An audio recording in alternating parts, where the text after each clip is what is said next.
Tamil Nadu chief minister Jayalalithaa ఆరోగ్య పరిస్థితి ఏంటో చెడ్డ సస్పెన్స్ ఉందండి. జయలలిత ఆరోగ్యం కుదుట పడిందని రోజుల తరబడి అంటారే ఉన్నారు. కానీ రోజుకో దేశం నుండి ఆమెకి వైద్యం చేయాలని డాక్టర్లు వస్తూనే ఉన్నారు.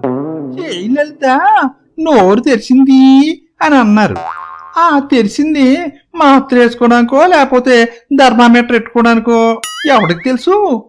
అయినా రామ్ గోపాల్ వర్మ ఏంటండి ఈ విషయంలో నోరు మెదపట్లేదు. ఏదైనా జరిగితే చాలు వెంటనే నేను సినిమా తీసేస్తాను హో అంటాడు రామ్ గోపాల్ వర్మ. మొన్నటికి మొన్న నయీం ఎన్కౌంటర్ జరగగానే నేను నయీం మీద సినిమా తీసేస్తాను హో అని ప్రకటించేసాడు. ఇప్పుడు అమ్మ ఆరోగ్యం గురించి మంచి సస్పెన్స్ సినిమా తీస్తానని ఆయన గారు ఎందుకు ప్రకటించలేదో ఏమో. చైనా దేశం పాకిస్తాన్కి చాలా సపోర్టింగ్ చేసేస్తుందటండి. అయినా ఎవరంత సపోర్టింగ్ చేస్తే మాత్రం మనకేటండి. నాటుకోడి పలావు, ఏట మాంసాలు, రాగి సంగటి తినే మళ్ళాంటి వాళ్ళ సత్తా కప్పలు పావులు తినేటోళ్ళకి ఏటి తెలుస్తుందండి.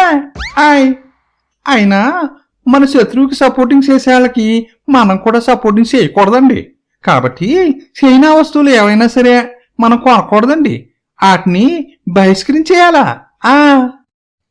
ఏండి మన దేశంలో ఆడవాళ్ళని రేపింగులు చేసేసి చంపేయడం గురించి ఎప్పుడు వింటూనే ఉన్నాం కదండి.